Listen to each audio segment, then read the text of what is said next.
Good morning. Good morning. How's everyone doing today? Good, good. Thanks for coming to this session. I'd like to introduce Jeff Zimmerman. He's with AT&T. He is responsible for advanced technical support, has been using AppDynamics for about a year, was introduced to AppD at this event last year, and has done some pretty amazing things over the course of the year with AppD and with a lot of different pieces and parts of the AT&T organization over that time. And I believe that's what you're going to focus on. Yeah, absolutely. And can't wait to hear it. And I'll turn it over to you. Thanks, man. Thank and you I couldn't have very done it much. without you, my strategic partner. Seriously. Thank you for that. I'll give you the 20 later. Thanks, seriously, everybody, for coming. I'm very privileged to be here and talk about this, because I think it's a pretty exciting story to me. And I hope, you get something from it also, because it was, like you said, it wasn't that long ago that I was introduced to AppD, and began using it. But today we're going to talk through a proven effective strategy called unified ownership. And I'm going to talk through about the what and the how of this strategy. And in a nutshell, though, the what is using AppD to serve multiple targeted audiences. And those targeted audiences are diverse work groups in both geography and job functions. And the how is the strategy we took when executing this method. It's where we engaged the different work groups and showed them how their function dovetails and connects with the other groups. Sound okay? So when you look at your kids, your organization, maybe even yourself, it may be easy to see that sharing ownership of something really doesn't come natural. It's not really in our DNA. So unified ownership, it doesn't really occur naturally either. It's not organic. It needs a little help at first, to get it going. But once you get it set in motion, it really takes root and has a power of and momentum that continues to pull an organization together and forward. It also provides that needed assurance that as an employee and part of the greater organization, that I have an important role that not only aligns with the company's direction, but it's essential to the company. That's my friend Thomas Friedman. Unified ownership will also help to quantify the impact my team is making, providing essential measurements in the areas within our influence. And I'm not sure how other companies are, but I can tell you that at AT&T we're a metrics-driven company. And I'm sure everybody in this room has probably had a bad boss at some time. I know I have, and I'm not gonna use his name. And this was ancient history, of course, because my current chain of command, they're fantastic.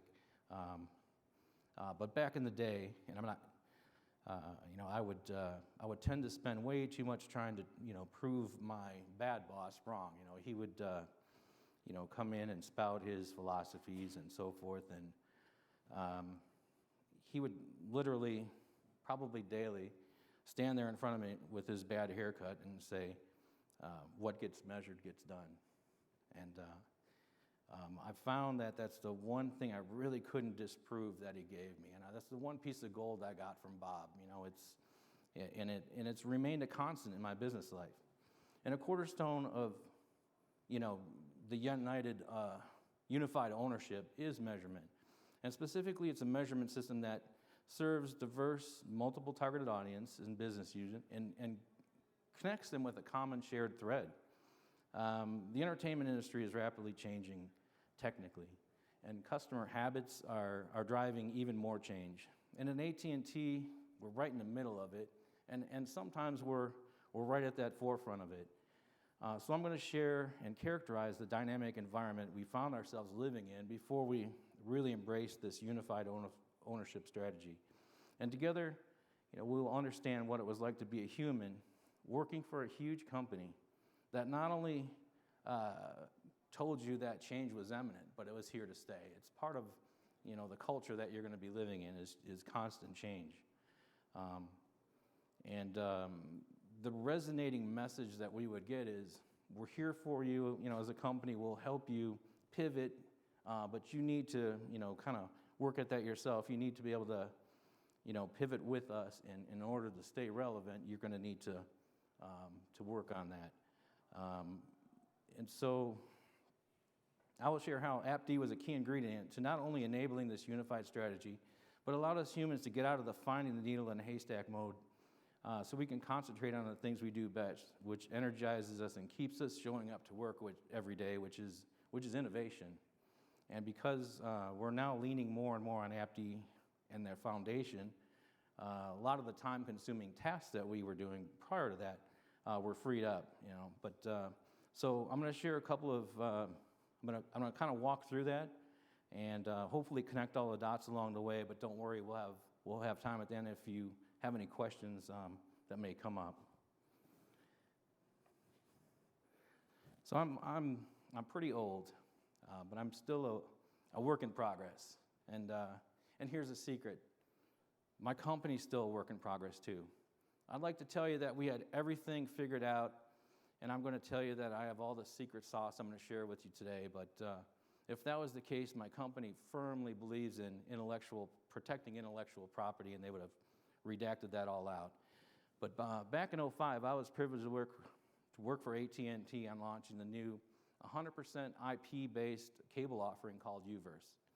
I had their Tier 2 operations team. We were responsible for the care and the feeding of a rapidly growing product. I had 28 engineers, all bringing different areas of expertise. And the product was rapidly growing. And we would spend probably the next 10 years cultivating an atmosphere where protecting the customer experience was truly our North Star. And we always kept that, when we're making decisions on a day-to-day basis, we would always ask ourselves, what would the impact be to the customer? And we kind of base a lot of our decisions on that, our day-to-day thing. And that worked well. We started winning over our customers and came with J.D. Powers Awards, and delighting customers was important, but so is delighting shareholders. So I had the Tier 2 group, and I was allowed to take some of the best of the people that were there and kind of form an ATS group, an Advanced Technical Service group. And one of our charges were to look for ways to keep each group essential and energized and happy to come to work. And a lot of that meant, taking the monotonous things away, taking those, reports that they were doing. We would automate it if we could, So the best we could, we would take all the monotonous things, the stuff that just kind of like annoyed you from coming into work, and kind of automated that stuff and bring the real things to the humans that were working in the different tier groups. And I think we were really just starting to get it right.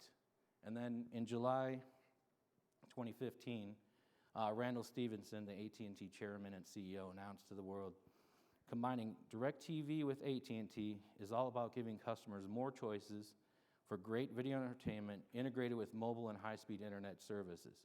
Stevenson said, "We're now a fundamentally different company with a diversified set of capabilities and businesses that set us apart from the competition." So now what? We had, internally there was a huge buzz around, people, skill sets, transforming the workforce, and, foster learning, and 1 and 1 equals 3. People were really anxious. People were anxious at AT&T. People were anxious at DirecTV, I come to find out.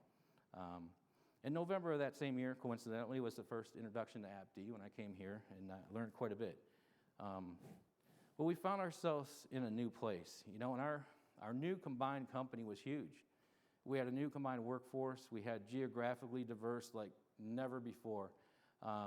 Prior to this, when I was working in Kansas, we did video acquisition and packaging of the content, so it was available for distribution to our entire footprint. And our group was responsible for the national and local content. And there were other groups in Texas responsible for the Microsoft Media Room aspect. But basically, we had some other periphery groups like labs and so forth that were spread out. But for the most part, the people that touched the customers or affected the customers were basically in 2 groups, Mission, Kansas, and Irving, Texas. But when you now look at DirecTV, you have 3 totally separate, diverse broadcast centers. One of them is focused on bringing in local channels. One of them provides national channels, and you have another one serving the Latin American channels. And And you had brand new elements that were never part of our life before, with geosynchronous satellites, spacecraft launches, original productions, huge focus on live sports. There's just a whole bunch more moving parts. And what we were also experiencing too is a divided organizational focus. So we were often reactive. We had a lot of specialized groups that were, really focused on their specific island.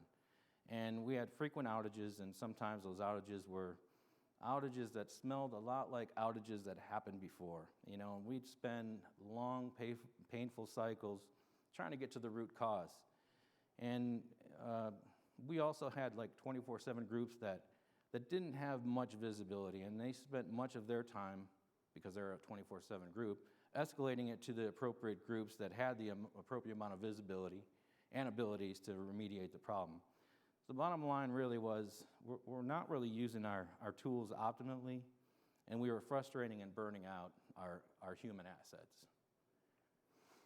So I think I remember, hopefully, I just told you that my group is more of strategic, and we wanted to align ourselves to support the overarching company strategy, and there's some pretty lofty goals there. We had to look at, and it would take a concerted effort to get us to where we could attain that. We wanted to be the premium integrated solution. We wanted to be seamless. We wanted to have an effortless customer experience. Our company was founded on innovation and spent years refining and hardening and focusing on the few things that we did really, really well. And we led the industry in reliability. And, it's now going back to reinventing themselves and purposely diversifying the product, to keep up with the dynamic nature of entertainment, which is more and more about the freedom to enjoy entertainment wherever you are. And AT&T is a company that took Alexander Graham Bell's innovation and just continued to evolve it into an industry-leading standard of reliability. And now here we are at the crossroads of really shifting our offering. We needed to be agile. We needed to have a supporting framework that is going to allow us to shift from the hardware-based appliances that we were used to using, that were daisy-chained into processing threads, over to a virtual and distributed microservices that make up the fabric of our new platform. And we looked at the goals, and we looked at what value our group could bring to the table to close on those gaps. We chose to go back to what we were doing right.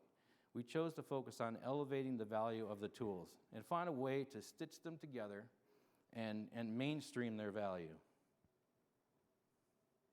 And so our strategy was to simplify, really. It was focused on simplifying, improving visibility, improving reliability, and operational efficiencies. So we wanted to take the tools that we already owned wherever possible and amplify their value by optimizing them to do the job they were designed to do, and northbounding any exceptions. And they are able to, from there we wanted to take that into a correlation engine that would determine what 24/7 work group owned the platform, because we had a bunch of different work groups that specialized in certain things. So you would have an issue, you'd need to find it, detect it, and then you'd need to give it to the appropriate work group. So that was something we used the correlation engine to help us do. And I told my AVP that we wanted to change the way we were operating. I said, we need to see faster, act sooner, and know more. And I borrowed that quote from the AppD's website, and he really liked it a lot. And we were looking to do this exception-based auto tickets that would be used to notify the appropriate work groups. And we're driving towards first touch resolution. AppD at the time I felt was an underutilized tool. And it wasn't AppD's fault. It was the fault because AppD was strictly a developer tool in our company. We weren't really sharing the love, across the different organization and exploiting the full potential. So we had to also be careful on how we do things. We just couldn't come in and disrupt the people that are already using the tool. So it was kind of a balance for us. Now, this is just a high-level diagram of, kind of how we were building this correlation engine. And at the time, we saw AppD as just one small brick of many bricks in the foundation of end-to-end visibility. And if you look at the picture there, there's the streaming app, the one that's highlighted is AppD, and below it's a streaming application. What we discovered was that the largest portion of our customer impacting events weren't being driven from the video acquisition or even the end client. Our biggest driver of outage and repeat customer impacting issues was easily won by that little block on the lower left labeled streaming applications. In my past life with AT&T Uverse, I was a head-end guy. My whole team was head-end guys, and we got pretty good at video acquisition and the associated hardware that encoded it and packaged it and made it into a consumable product. And for example, in order to take a source and get it ready for a streaming device, you would need to acquire the signal, encode it, package it, and serve it. And when we were doing that in Uverse, we basically had hardware vendors that would care for all those different blocks, So, as we were building our tool sets, we were pretty much monitoring other vendors' hardwares and correlating that up into exception-based tickets. But here at DirecTV, what we found was that there are only a few functional blocks in the mosaic of DirecTV streaming that are provided by an external vendor. They have hundreds of apps that are found in the streaming component of DirecTV, and it became more and more obvious that we really needed to get our operations team access to that visibility. And so when you set out to use correlation, you also have to find that element that remains constant. You can't, so you need to be able to marry the data together, and you need to use friendly and correlationable naming conventions. And AppDynamics was a perfect fit for us. It plays well with diverse platforms. It has a fantastic northbound capability, and we already purchased it, and it was deployed on many of our streaming head-end apps. I know this because I came to AppSphere 2015 and talked to some of the people at DirecTV. In our organization, it was the dev team that purchased and deployed AppD, and for all intents and purposes, therefore, they owned it.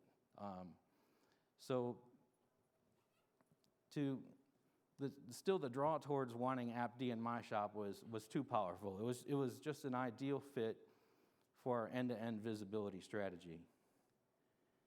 And that's Randall Stevenson. He was talking about, kind of blurring the borders and getting uncomfortable and learning about others. And it was uncomfortable. I'm not going to lie. We reached out to our dev group. We explained our goals. We explained the strategy of how we wanted to share the value of AppD. And I would say they were a bit cautious at first, but we spent some time with each app developer to truly begin to understand all the moving parts within each app, understand the relationships and the flows associated with each app. And we brought our AppD strategic partners with us, to all of those meetings, actually.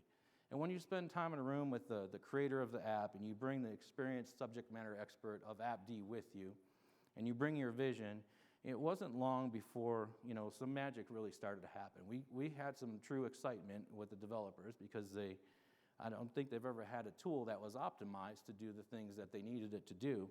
And so, I think they were even underutilizing it. They began to really realize the additional value. And for my team, we were now becoming a welcome visitor to their turf. They began to come up with new views that they were interested in and new monitoring points. And it was actually surprising to me how much new interest and feedback we were getting from those dev teams. And when you think about it, the app is their work. It's really their baby. And we're the strangers kind of coming in and shining the light on all the dark corridors and measuring in. And when you have enough light on any subject, you start to see all the cracks and blemishes. And we purposely didn't spend time pointing out the flaws, but the flaws were becoming a little bit more visible. We let them know that we were there with a servant's heart, kind of giving them the tool that can make it easier for them to begin hardening those weakened areas on their own. And we never told them or made them feel that their baby was ugly in any way.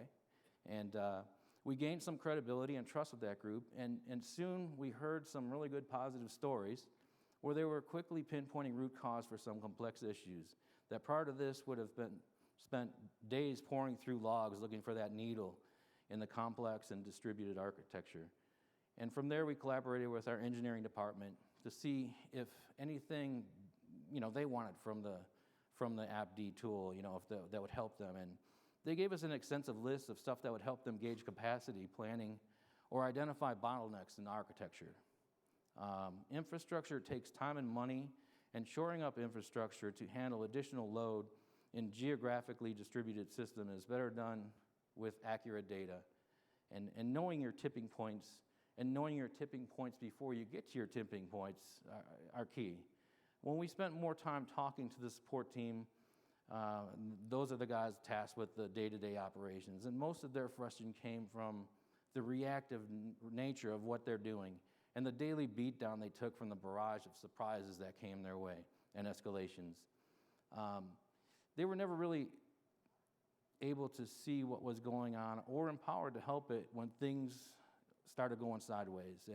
And that right there is a job that nobody would want to keep long term. I met a few of them last year for the first time here at AppSphere. We even had purposely carved out some time to get together socially outside of the convention and while we were here in Vegas. And you knew who they were because literally they had their laptops with them and they were working escalation. It's totally true. We had planned a party at the Julian Serrano's restaurant in Aria, and I saw the engineering team enjoying the hors d'oeuvres and got to socialize with them a bit. I think I saw maybe one developer. I just don't think they let those guys get out much. And then I saw the ops group. They were off in the corner in the periphery, and they had their laptops. They literally had their laptops out, drinking Red Bull and working issues, and it was like, got to be kidding me. So I knew this has to be the group that needs the most help, that I really want to reach out to and help. So here's what we were able to instantiate following our vision, planning, and execution of our unified ownership strategy that was built around AppD.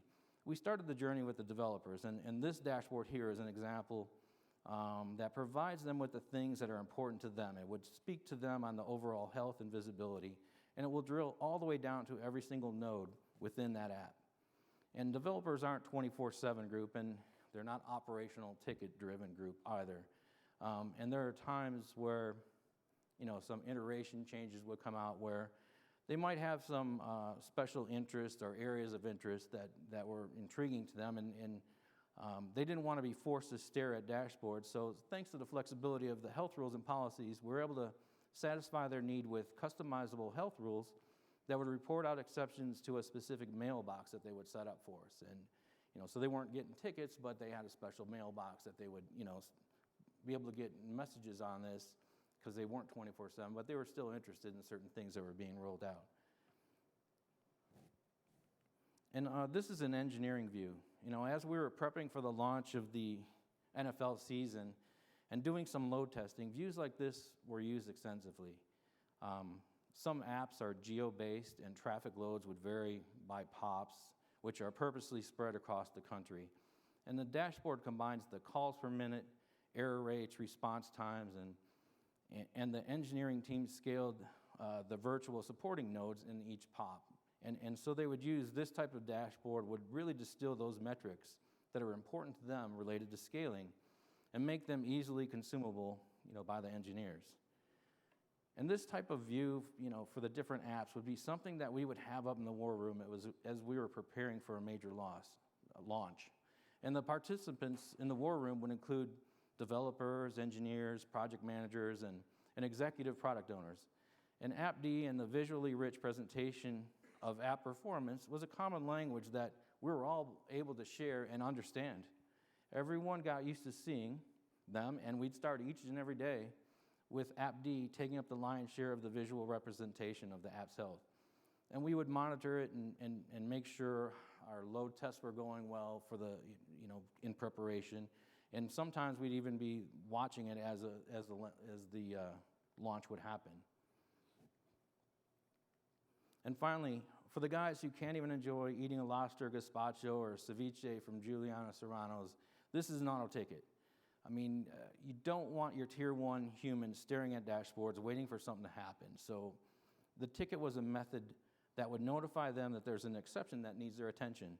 And because of the flexibility that comes native with AppD interface, we're able to fairly easily take that information contained within a violated health rule and map that data into the appropriate ticket fields. And thanks to the work we did with the developers, we were also able to embed some remediation steps for them, or other key pieces of information that would give them an idea of what to do next. But best of all, within that ticket, there is a deep link that takes them right into the AppD interface. So they were able to visualize that app's environment at the time. And intentionally, we would allow that Tier 1 group to drill down and get into the developer groups if they wanted to. And we didn't set any boundaries and say, if you log in and you're Tier 1, you can only see this. We presented, optimized views for the different, but we didn't stop people from going into those other views.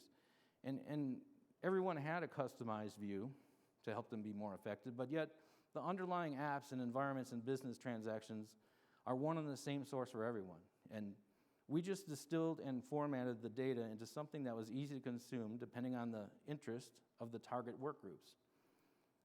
Plus, if you're curious, you could still explore what the other groups are using as their focus. So that ability tends to connect the dots for an organization and a platform as complex and interdependent as ours. And this is the high-level dashboard. If you're like in an operations center that has displays on the front wall and showing high-level status, it makes for some nice eye candy. Or in our case, this is the view we would provide to our interested executives or product owners. It's simple enough view, but the power of the underlying visibility and monitoring is all distilled into this view. So if there was an underlying health rule that was going on that your 24/7 ops group was working on, it would actually flow up into this view, and they would know that red is something's going on there, and there was an associated ticket that somebody was working. It gives them an opportunity just to see at a very high level what was going on.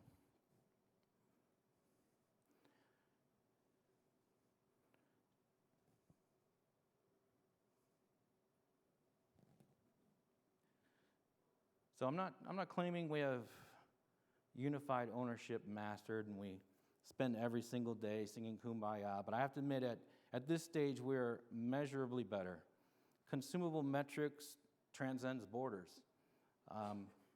Our developers and engineers have the next level of focus and insight working for them, and we at AT&T, from Tier 1 group to the day-to-day battlefront to the highest executives, have realized some truly amazing changes, and there is a greater unity across the organizations as we are all now tied together with the same common tool and metrics.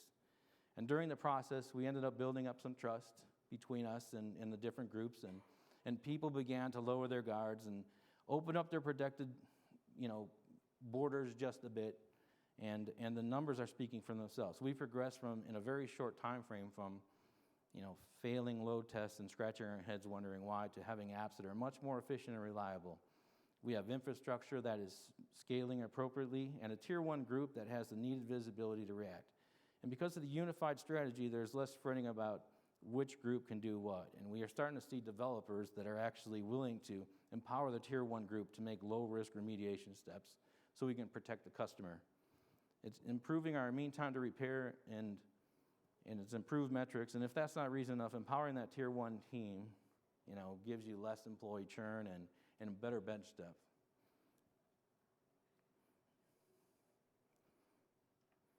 After years of enjoying the reliability of AT&T Uverse product in my home, I switched over to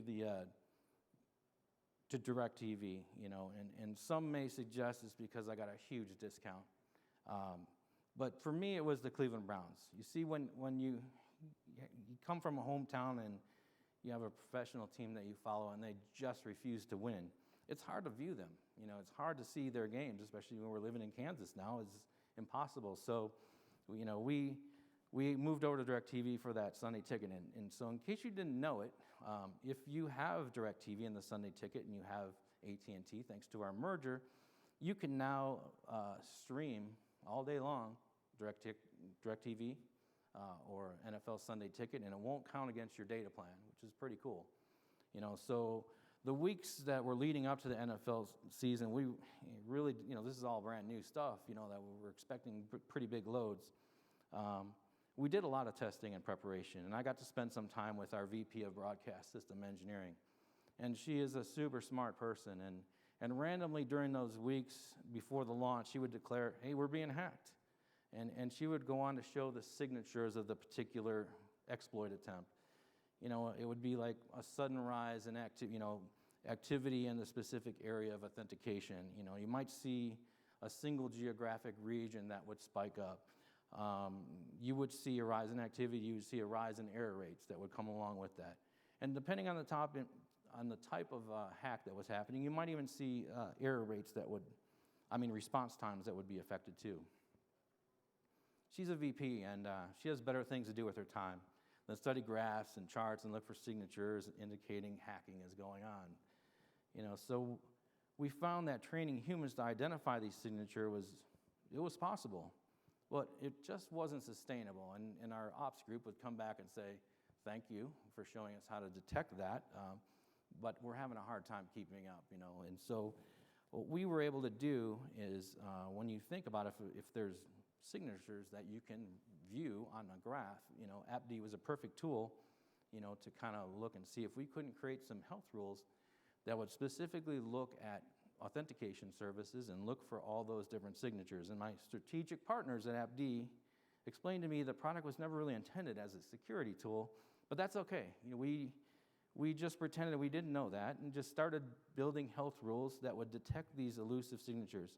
And what we're able to do is create a hack alert, and this hack alert has been working great. We don't have VPs or anyone else now staring at dashboards, and we actually do get plenty of hack attacks. And since we have deployed this into production, I don't want to brag too much, but our mean time to detect hacking is within a minute. And the moment we have humans, and for the moment, we have humans executing the remediation steps, but we're looking for ways to auto-remediate that. So this is a moment where we actually, because we weren't putting out fires of the every day, we had an opportunity to look at some innovation, thanks to the framework we had already built. And this is a pretty cool thing that, is actually operating. And we get no false positives. Every time a hack comes in, it is found, and, we end up blocking that IP or doing the remediation steps.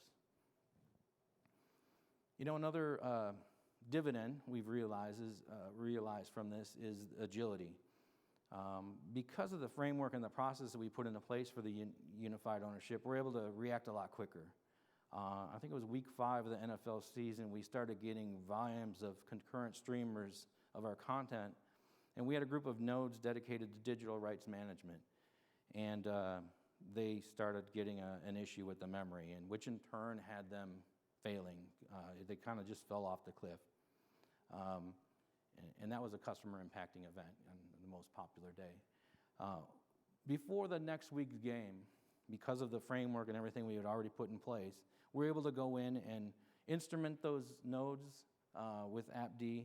We got to put in the appropriate health rules. We created auto tickets. We had the 24/7 group trained and ready to go. And as it turned out, it was needed. That following week, there was memory issues that were starting to come up. AppD gave us an auto ticket, notified us of it, and our group was able to remediate that before it became customer impacting. So it's just another side benefit, I think, of creating this framework and creating that automation and sharing that visibility with other groups. And that's it, really. That's my story today, and what questions do you guys have for me?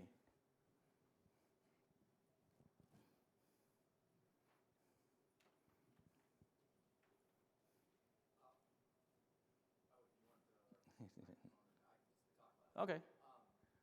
So can you describe in a little bit more detail the first contact with the dev team when you say, hey, we hear you've got AppDynamics, and it'd be really great if ops could come use it. And clearly, I'm guessing the response was not, oh, let's hug it out, this is awesome. Absolutely wasn't, yeah. Yeah, I would love to Yeah. hear what the challenges might have been and how you kind of worked through that at first. Yeah, there were challenges. And it was actually a matter of respecting them and spending time with them.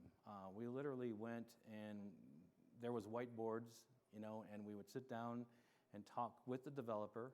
We scheduled time with them at their convenience, sat in that room, listened to them carefully, and often because we brought the right people with us, our strategic partners, during that initial session sometimes, we would literally do some optimization, show it to them, get their feedback, and it was like, they truly did get pumped about it. You're right, but there were some reservations at first, and then the word got out that we weren't there for evil. We were there to help and earn their trust, and that's all we wanted to do because, we're a family, and we really wanted to use, to earn their trust. That's a huge part of what we're doing because without that, they could simply close their doors to us, and things would be very difficult. But yeah, we just had a really keen interest in the tool they owned and figured if we could serve them first and get them behind it, then we could serve others after that.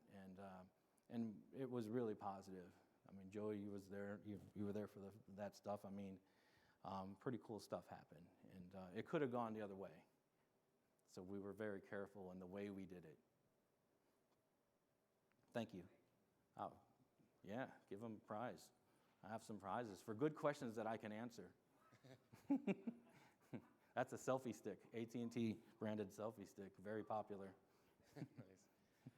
So I'm interested in the performance tuning and the memory issue you found. Yes. Did you use AppD to find the memory leak, or did you just use it to detect it? Yes. At first, it was just detecting. And then it really helped, now that we had it instrumented, it was like, well, that makes sense, and let's start looking at, where that's being, what's causing that. So it initially started in that first week, we just knew it was, we used it for detecting.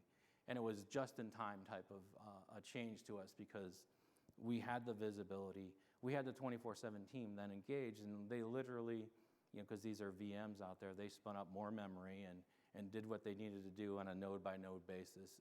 And then eventually started using that data to help them figure out what the leak was. Thank you.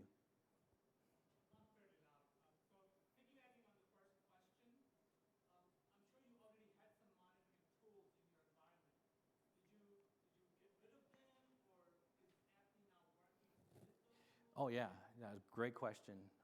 Did we get rid of tools because we started using AppD? Absolutely not. The whole idea behind this is to optimize the tools we already owned and not abandon them, because what we've found over the years is that there's typically value to every tool. So if you could take the value from those different tools, feed them up into some common plane, like a correlation engine, you can start to take the value from each one of those, and we do have other really good tools that feed into the correlation engine. But what we found was that a lot of our outages were related to the streaming apps. So, the lion's share of pain points for us, was coming from that area, and AppD was our tool of choice for that. We did not get rid of any other tools, abandoned them. We just fed those. Matter of fact, yeah, we have multiple feeders into our correlation engine that brings us that end-to-end visibility. AppD is one of them, just a major one of them. So what kind of correlation engine are you using? And actually, do you have like an interface to every monitoring solution which you're Yeah. using? That would be kind of a problem which I would see actually, right? Absolutely. So yeah, that's a great question. That is hard, by the way. Coming up with that master of masters that can listen to everything. It is something that we built in-house at AT&T in Uverse. And right now, just because we have to, answer the bell every day, we're still using it, but we're investigating what does that next master of masters look like. So we don't have that locked in just yet. But for the moment, we're using that homegrown system that we built. And basically, yeah, it's all about naming conventions and protocols and making sure that if it's an SNMP trap or an API, You build it so it can basically cache that data, use friendly naming conventions, so it can make sense of, the relationships all along. Thank you. Great question. I have a kind of a two-part question. First one is, You only get one prize. the organization that you have, because you have your ops and you have your dev, do they report up to the same executive? And the reason why I'm asking, which is the second part, is that what kind of senior level or executive support did you have to begin to build the bridges required to kind of unify perspectives on your environment between the dev team and the ops team?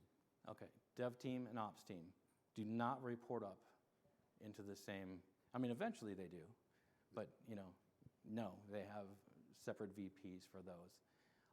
So you need to have a really good senior VP in ops that says it's super important for me to have that end-to-end visibility, and that's something I'm going to insist on, basically, and then you find a way, to get the groups to say, yes, we agree, and let's move forward. So, our ops team was the least served from our tools, and to me, I came from ops, it doesn't make sense. If somebody's going to call me up and say, hey, you've got a problem, I'd at least like to read from the same hymn book you are to say, yeah, I see it too, or, stuff like that, instead of the whole finger-pointing thing. So was it the executives that started it, like the dog wagging the tail, or was it the tail trying to wag the dog?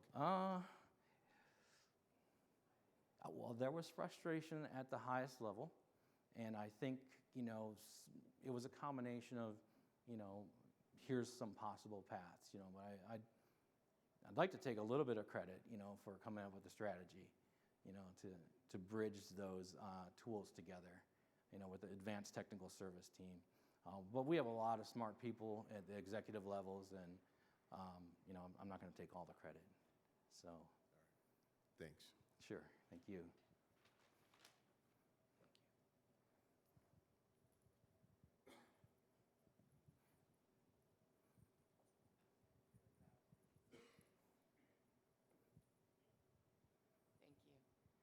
Hi.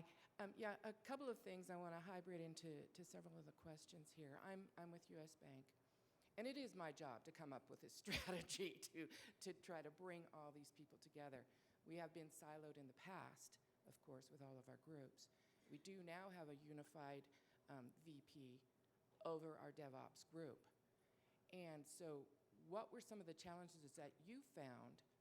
I'm trying to put a strategy together to start to integrate some of these groups to meet. Was it a weekly meeting? Was it, what steps were really helpful? What worked and what didn't work for you guys? For us, it was finding that common ground, and honestly, metrics is a common ground that transcends the different business units. And for us, bonuses are actually based on, meeting metrics and so forth. So you can kind of rally around metrics, and have that be your common thread, basically. And that's what we did. We kind of talked about visibility equals metrics, and visibility and understanding what is going on gives humans the ability to influence that and change it, Yeah, true. So my meetings, I'm thinking here, should focus on, metrics are going to come from not only your developers at this point, right?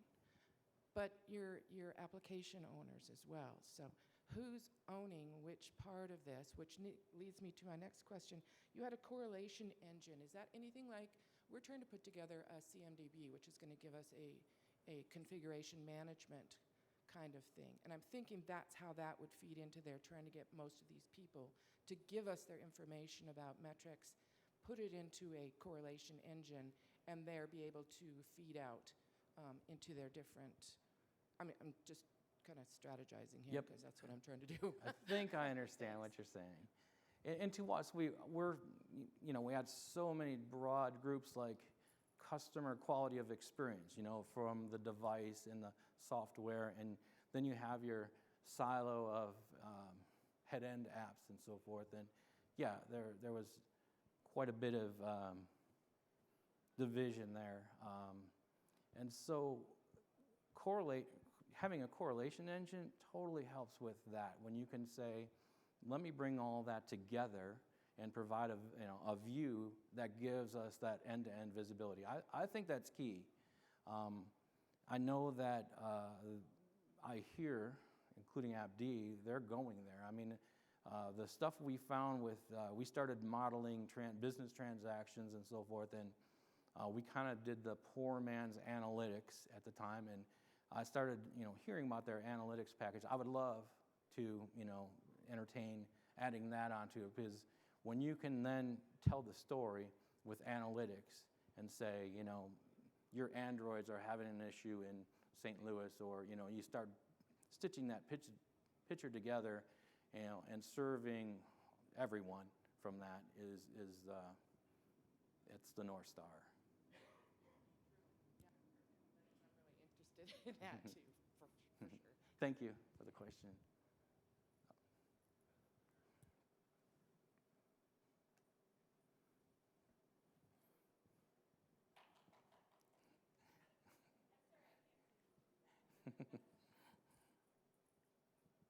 Yeah, do you have something like a incident engine or something like that in place? So you actually bring like events which occur in APM to some service management software like ServiceNow, or what are you using? Well, when you think about it, we're trying to take anything that happens and put it into a ticket, so we have a history that we can go back into and look for trends and so forth. I don't know if I'm answering your question at all. Do I have it right or wrong, or? So you're feeding like the events like to incident management? Yes. Okay. Yeah, Yeah, that exactly. was basically the question actually. Absolutely. So we're using that to, kind of that's our record then, to say, here's what happened on this day with everything in our life, and say, here's trends you can gather from that, or just historical information. But are you sending the events, so you're sending the events from the different monitoring tools to the event correlation engine? Yes. And the correlation engine itself then created tickets? Yes, sir. Yes, sir. Okay. We also have, we use Splunk. Splunk's gathering logs all the time, and Splunk's gathering health and keeping it in a lake for us. But yeah, for the most part, if it's an incident, it's an exception-based incident, we have an ongoing record of that. So why you decided actually to build up this correlation engine by yourself? Did you thought about like buying some external solution for that, or what was the reason why you didn't? Year after year, we went to find that magic solution, and we just were unsuccessful. So we would take our tool go to any one of our main tools, and work with that vendor and say, well, here's what we need. And it just didn't happen. Sometimes they would say we could do that, and maybe money would even be exchanged. But at the end of the day, we just never came up with that solution. And so we started building it in-house. And crazy thing is, it worked. And we don't want to, keep doing that. We'd rather buy a solution and find that solution and put it in place.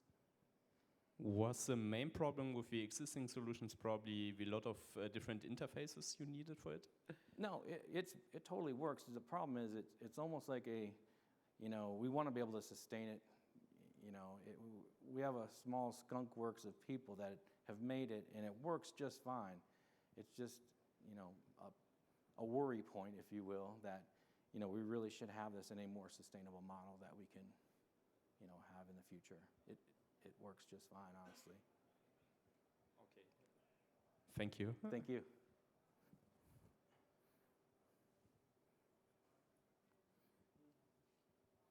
Thank you very much, everyone, for your time. I appreciate it. I really do.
1, 2, 3.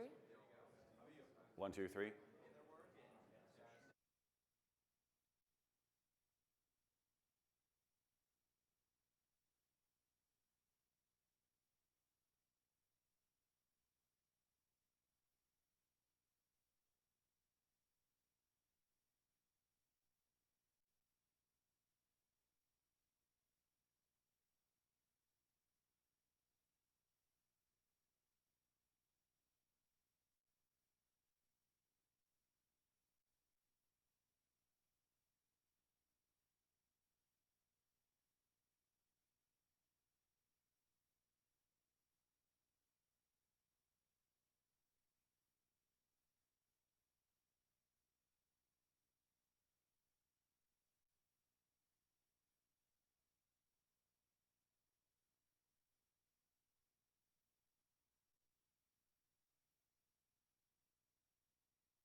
Welcome, everyone. I think this session we have coming up now is a very, very timely one for anyone who's seen the keynote yesterday around the concept of the speed of response of your applications and the impact it can have in terms of customer acquisition and retention, and that perception that the app is, or the site is performing slowly, and in terms of how customers perceive those issues. And I think we've got something very, very timely here with a company that everyone's heard of, and many of you, if not most of you, have used, Expedia.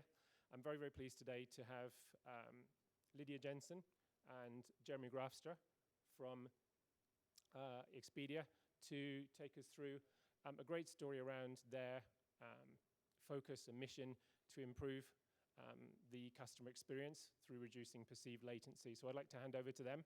Thank you very much indeed. Please, a warm welcome for our star speakers here. Thank you.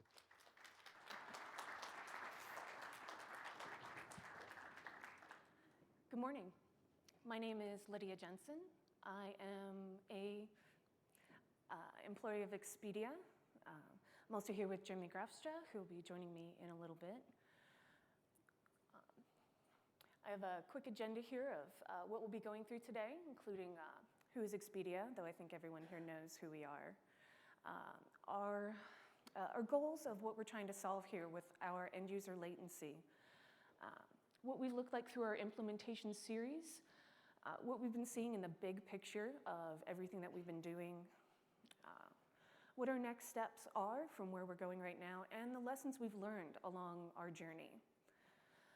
So I'm going to ask, how many of you get complaints that your app is slow? I think everyone should be raising their hand. How many of you get random 500 errors, or just random unusual errors that not necessarily logs pick up, or you do see in your logs? But it does impact the end user in the way they perceive your application. We do as well. So it's a question of how does that impact your user, and how does that get solved, whether it's development, whether it's more in the way you apply your hardware. Do you need to throw more money at it? Do you need to throw more hardware at this? Or do you need to change the way you work and the way you actually use your application to your customers?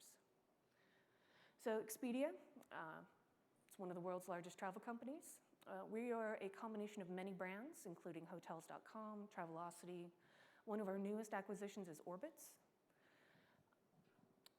We have a lot of employees worldwide. I think everyone knows what it's like to work with a large conglomerate. My specific team is Global Customer Operations. We are the half of Expedia that is not Expedia.com. So when you actually pick up a phone or you use multi-channel communication, such as Facebook or Twitter, we are the side of Expedia you are working with. So you pick up the phone, you want to make a booking, for those who don't use the internet yet. And for those who do want to make a change to their itinerary, they need help. They're stuck in an airport somewhere. We are the group that you are working with.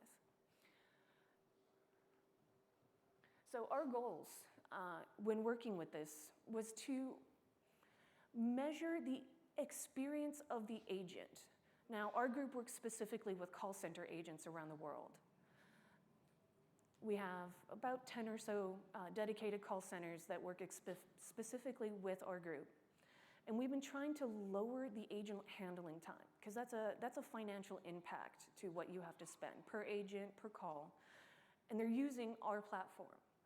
And so we're trying to lower the amount of time that agents spend searching, updating, and actually working with the customer while they're on the phone, and yet also using our application. So I'm sure you've all experienced customer service when they have to say, I'm sorry, my application's slow, please bear with me a minute. Well, that's the application that we use. We needed an end-to-end view from our own application inside our data centers to the open internet, and then what it appears like on their desktop. And there is no single view that we had before. And by getting that larger view, it also decreases the mean time to resolution. When you have a problem, when you need to work through this issue, is it your database behind your application that's causing a slow call all the way out to the customer? Or is it their internal IT that's causing a slow call back? And we needed a holistic view of our application. We have a lot of individual tools within Expedia. People own their own silos of work. They don't want to share their data. So when we have a single tool outage that may not be within our world, how do you get that view if they don't want to share their information? The only thing you see is an endpoint down or slow calls back to a service, maybe a Redis cache. But how do you get that information into your view so you can see how that's impacting your customers downstream? We wanted to create a single pane for our operations centers for them to see how our tool performs and what's impacting our tool. We had a lot of environmental challenge as well. Enterprise solutions, your standard enterprise solutions. We have 68, and I think we've actually garnered up to about 72 endpoints, microservices that we consume. Our application is only 3 stacks, and everything else is a downpoint solution for us.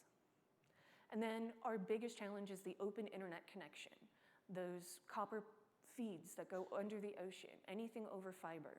That adds latency to your connection. That is something your customer experiences. So before there was end user analytics, we used the standard application performance, business transactions, and the end user monitoring that was available. And we also moved into a custom geo server. Does anyone here use the geo platform? A couple hands here. Are you aware that there's a custom geo platform? So for us, we know where our calls to our application come from. They come from our call centers. Our call centers have specified IP ranges. So just like a data center or a specific office that you may have, you can define this IP range belongs to my office out of San Francisco. This IP range belongs to my group in New York. And then you can classify that to where when it shows up as location or region, you can define that as my San Francisco office and actually define it down to if you have multiple offices in San Francisco. You can actually slice and dice that IP range to specifically label who your customer is in the transaction. That became very valuable to us as we have multiple locations in one city. For us, we have our office out of Bellevue, but we may have groups that specifically use individual IP groups. We have people over in PLS that we needed to differentiate between our core IPs. But we still couldn't see the whole picture.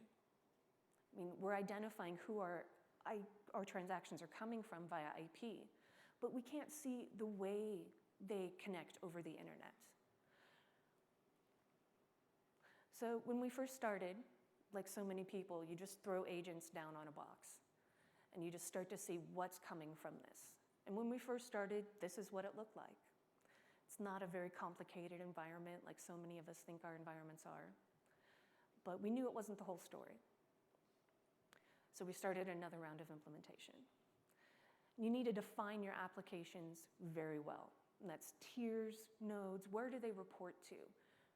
You may think that your application is just a web stack or just a database stack, but it actually relies on more downstream endpoints, the way it interrelates to each other.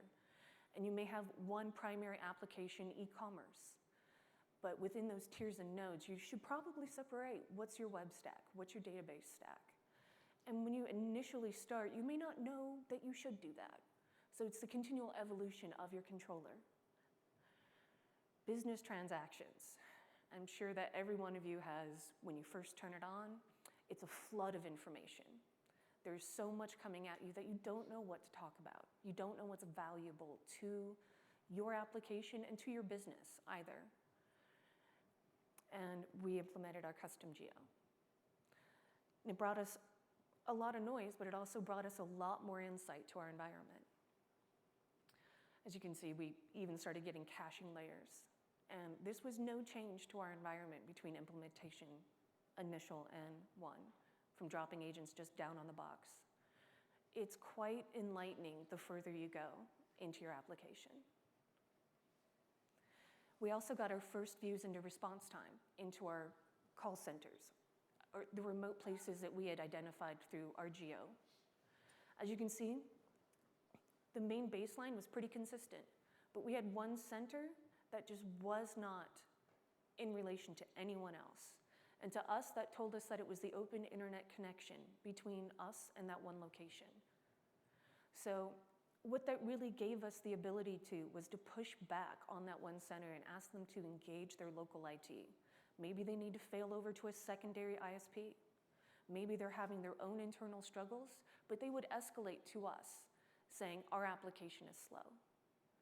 When our application is performant in many locations, many countries, except theirs. So there's not a lot we can do about that performance. And so we would escalate back. We never had this ability before. We never had this view before. Wanting more, as the business always does.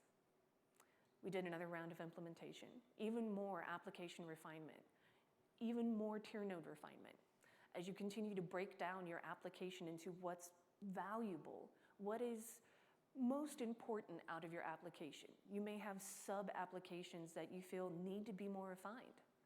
They hold a lot more information than you realized. You can see them in your business transactions culminating that you may need to install JVM monitoring on them. You may need to go deeper into those stat crashes and actually pull out that information.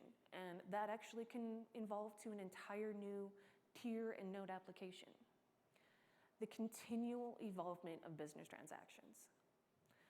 The more deeper you get, the more it takes to actually refine that business transaction. The simple call of a shopping cart. The more you may need to know your error rates, your abandonment rate. All of those items that the business tells you that these are the metrics that we really want to know, you may need to go further into graphing, into alerting around it. What's my failure rate for a specific credit card? All of those services that we did, we also added collectors. How many of you work deeply in data collectors? It's an interesting companionship with development and operations to really get into data collectors. And they become more and more valuable as you get deeper. Extracting those classes and methods to actually start digging into the code at the exact point it passes through AppDynamics to gain that data is the most valuable thing, in my opinion, that you can get out of a business transaction. When you're looking for that moment where the code breaks, that's really important, and we'll get more into that shortly. But for us, in our main implementation round two,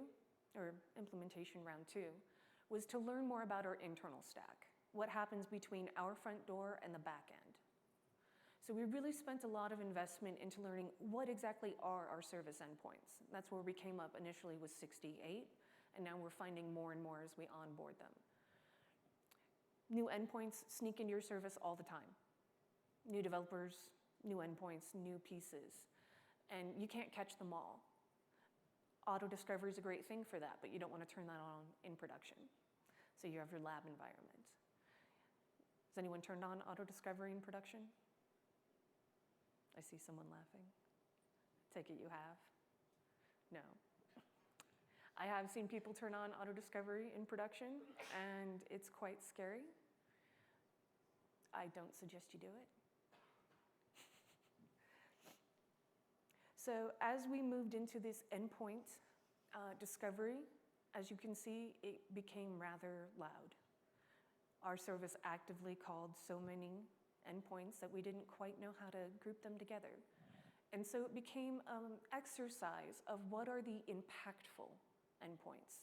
If we lose one endpoint, does it really impact the service, or is it just a warning?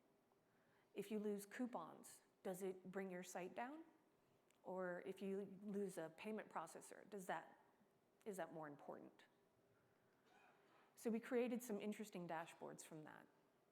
And this one, in case search, as you see, is highly impacted. It's not exactly a stable endpoint here. But you can also see how it impacts two of our centers. As an example, two of our call centers here, you can clearly see how the impact relates between two of them. How this one call has a straight correlation of impact. But the interesting thing in that is that As you saw on the left, one center was impacted, and the center on the right had a very different experience during that same impact, and that was due to open internet connection. They had much longer impact, and that was due to recovery time.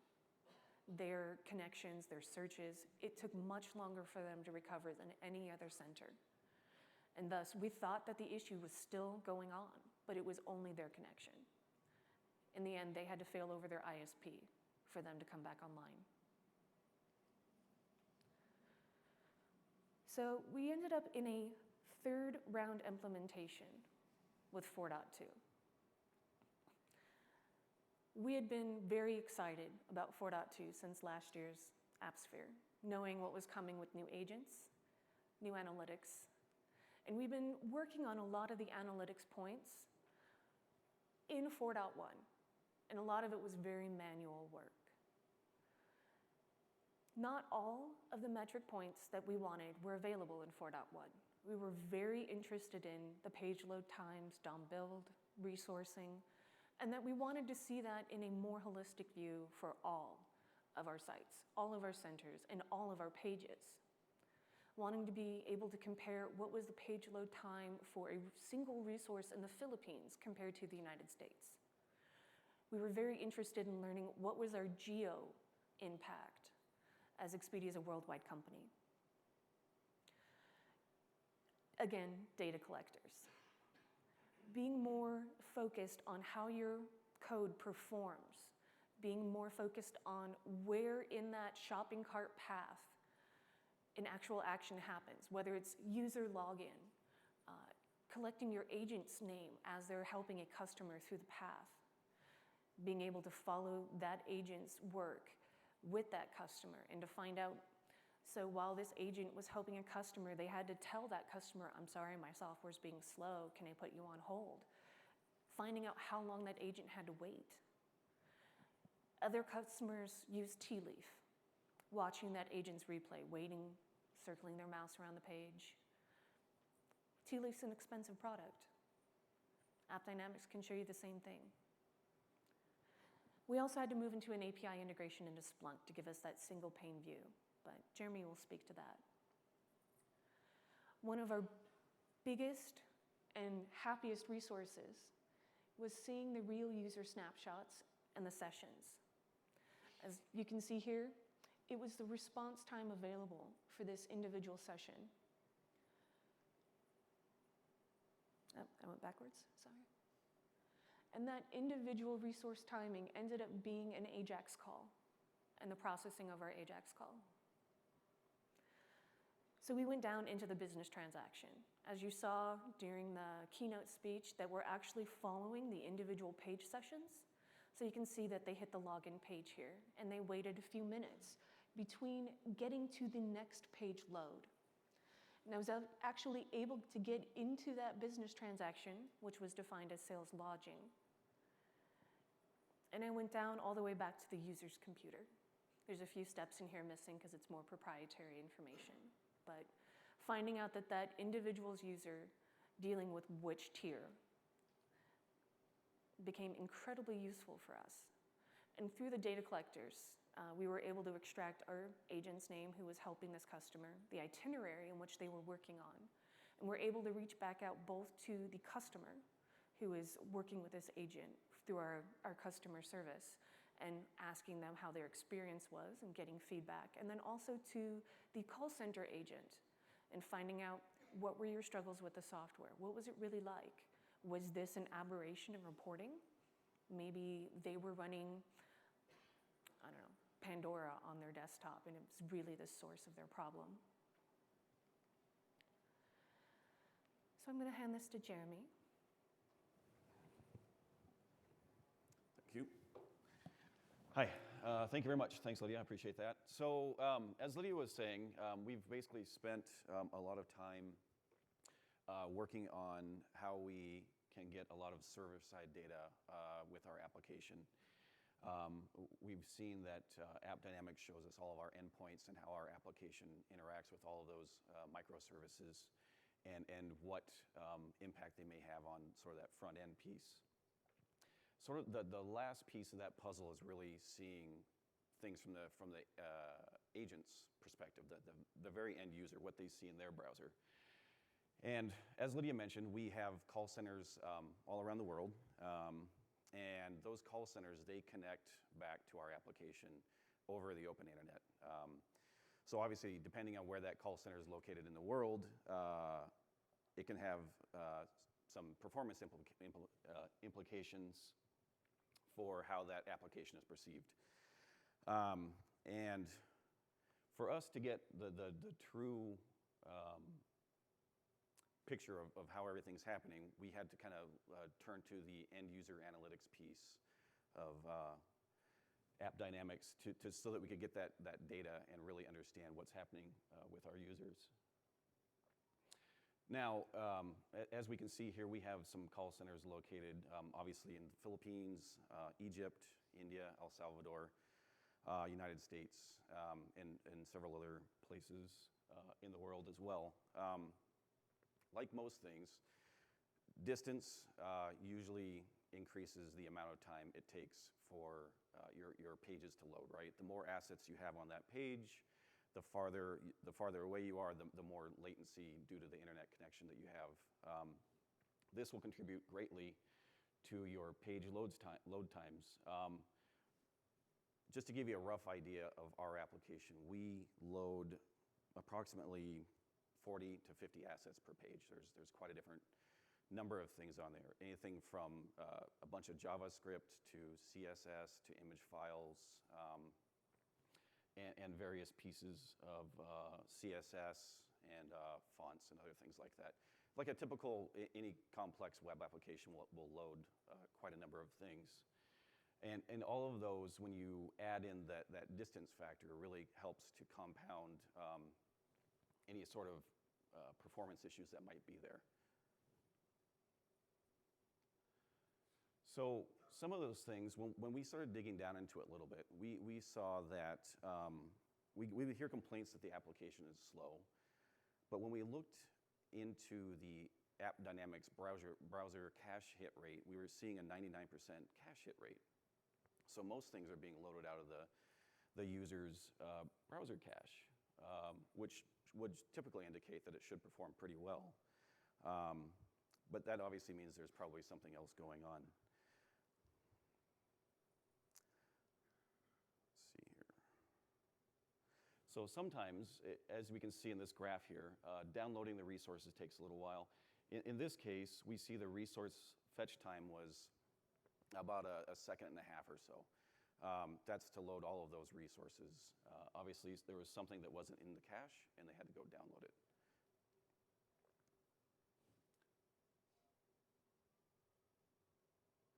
And sometimes it takes a little while for the DOM to build. In this case, there seemed to be quite a bit of a time there, about another second and a half in this particular case.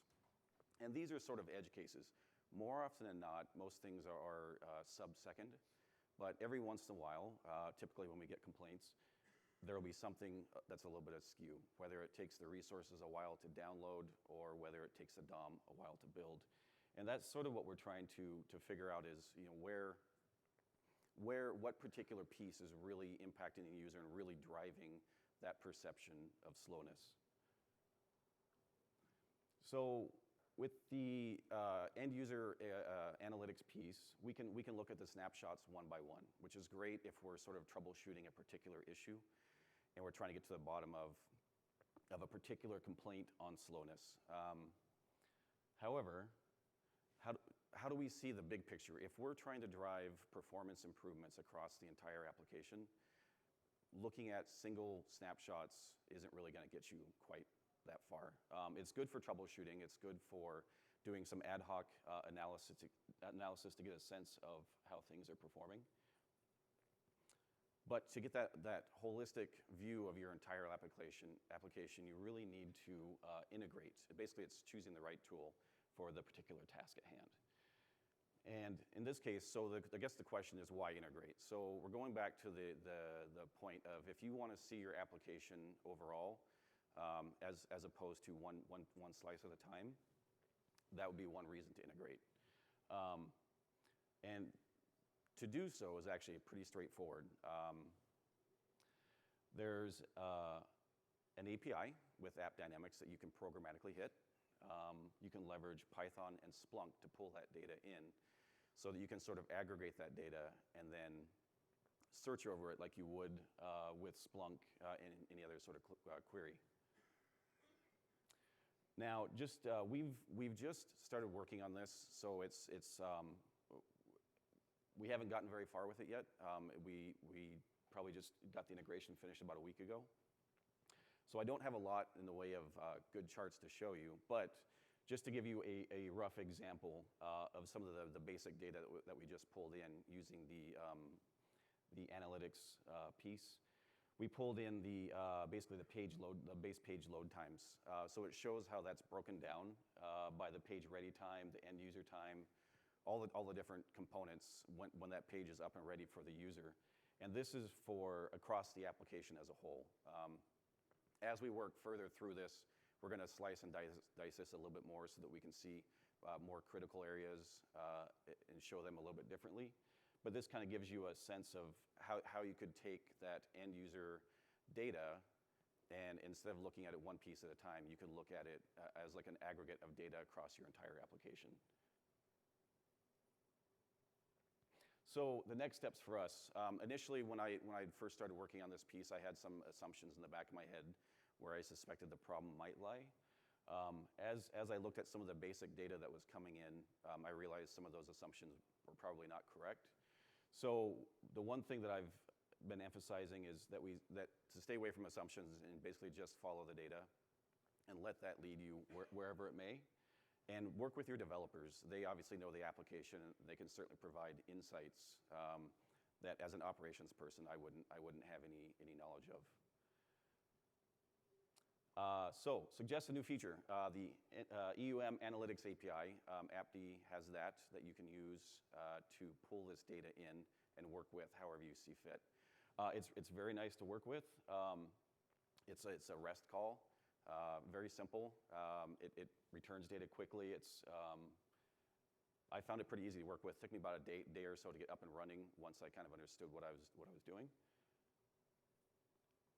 And we've made this code available to AppDynamics in case anybody would like to use that with their, if they want to give this a try, to integrate into Splunk. It's basically Python code, and it's pretty straightforward.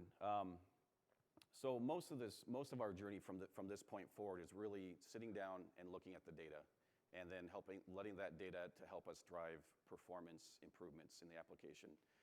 This year, we already made about a 15% speed improvement in the app by switching to a different platform for our servers.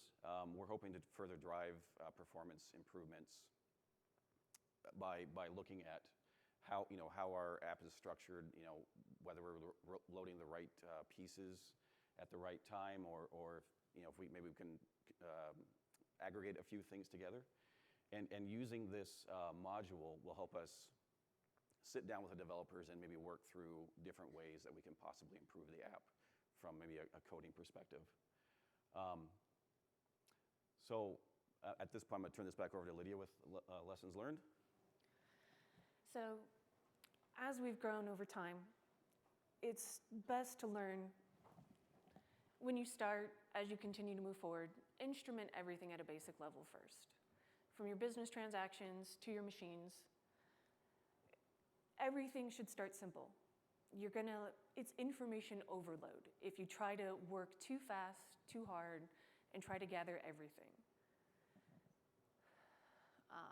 Use the right tool for the right job. In our case, Splunk was the analytics platform we needed. I'm not saying that AppDynamics isn't a great tool, but it is, in our case, for us to get that single pane view amongst multiple businesses, as we are a very siloed team, we had to use Splunk for that. I think there's been a couple sessions on Splunk and AppDynamics. I know that there's great connectors between the two, and they do just flat file ingestion. There's nothing There's nothing wrong with getting the right tool for the right job, but we do continue to work with AppDynamics on finding those views in AppDynamics, because we want to be able to give a single presentation layer, a single tool for this. We've also consolidated tools around AppDynamics. We've left behind SCOM. We've left behind Nagios, all for AppDynamics. And it's helped us greatly to consolidate on a single platform. Review, revise, continue. As you see, we've gone through many implementation rounds, and we have another one coming up. We've just moved our platform to Amazon. As many other people do move to the cloud, we only move one piece at a time, ensure its stability, and move forward. And as we do, we re-architect the monitoring around it just to ensure that it is the strongest we can get, the most applicable to what we want to know. So on the horizon for our team, we're looking for custom analytic views and dashboards. That's where we're working back with AppDynamics, getting the metrics in a usable way that we want without having to go outside of AppDynamics. And extensions and integrations. I love the extensions area, the customer area, consuming new things like Nginx Plus, the new CloudWatch metrics.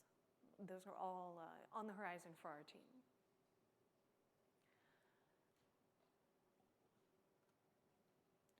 Are there any questions for Jeremy or myself around the integration to Splunk, EUM Analytics, or in general? Can I just turn on mic just a sec so we can hear the question? You said something about auto discovery? I'm sorry, what? Auto discovery. Auto discovery, yes.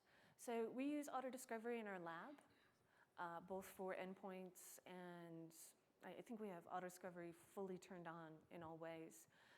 Our developers constantly update in the lab, I think every 2 weeks, and we do an ingestion of new items from developers through our CI/CD pipeline. And if there is something new that does appear, we actually take that as almost an incident style issue from development into operations to ensure that we catch that before it goes to production. Another question here. What type of stuff does it Oh, What does it capture? auto discovery, it captures for us any new HTTP or web services call, any new database calls that are being implemented within the code. And that's, for us, it's a way to find new services that we're onboarding. Did you say that it's turned on in production also? No, we don't turn it on in production. If you do turn it on in production, that's a lot of overhead to the controller. There are some safety features in production controllers to prevent that. One more question here. So do you have the ability, if let's say a call agent contacts your service desk and say, I'm having a slow experience, do you have the ability to research that one instance? And what's sort of the approach if you do that? So we do our best to actually match to an individual experience, but AppDynamics is a sampling application. It's not like Dynatrace, which captures every experience. But for us, it's the aggregate over time that is enough. So if we capture 50 transactions in 10 minutes from a specific center, that's generally enough to get the information we need. If we need to know for a single customer experience, that's something we have to use TLE for if it hasn't been captured. Any more questions? Up front? One up front. You want to keep me fit, don't you? I'm sorry, I don't have Scooby snacks. There you go.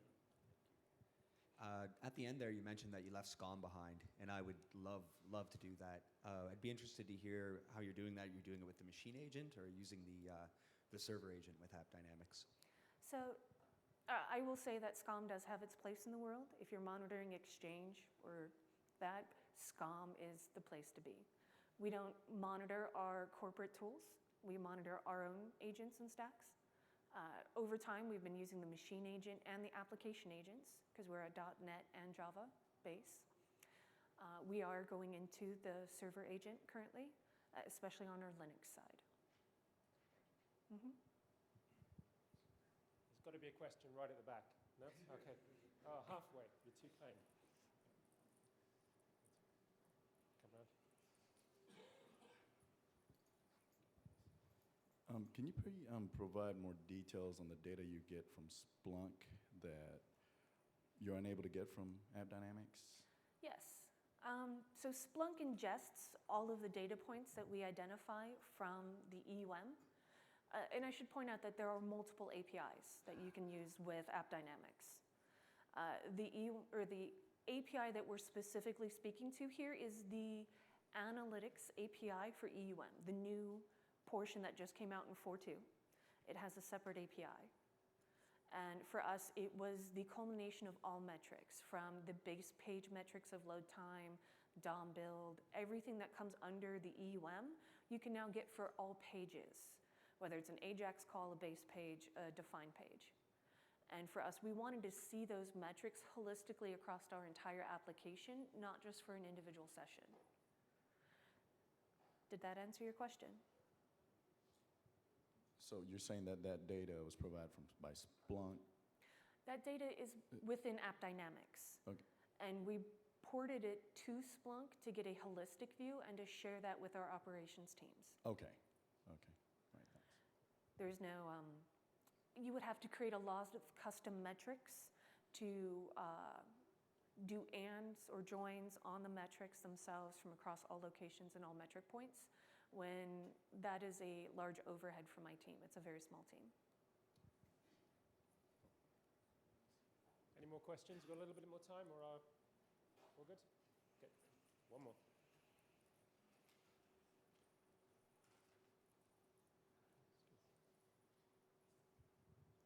Can you say a little bit more about your approach to the tier refinement? So as we've moved through, we had basically two services that we served. Our primary application, which is a service and web stack, and then a companion flights application that we served with. And originally, we put them all in one application, and we called it our product. And there are actually many other services that are with our product, other companion applications that we own the hardware, the whole stack for, but we never considered them to be large enough to break out into their own applications or tiers. And so as we've refined over time our main product, we actually created their own tiers for service, web, and we actually broke out our flights application into its own application stack after time because it needed to be more refined into a web and service stack. And then other companion applications, which like a documentation app that's third party to, well, it's not third party, but it's an adjunct service to our primary application. It needed to be broken out into a new application so we could actually look deeper into it. The more you roll up into an application, the less view you get. So if you own two services, a documentation service and a web service, it makes sense to see them together because one lives inside the other. But if you need that granularity, sometimes it's more helpful to break it out. I would suggest using professional services. They are incredibly helpful, and they have been priceless to my team over time in helping us find the right solution for our applications. Have you broken them along any other axis than just application? So, for example, if you've got deployments in multiple data centers, have you considered breaking them that way? To break our applications geo-wise? Yeah. To us, through automation, there is no difference. We stand up application stacks around the world through automation, and we see no difference in it. We don't track our performance by location. Thanks. Any more questions? Okay, so many thanks to Lydia and Jeremy. Please, big hand for them. Thank you very much.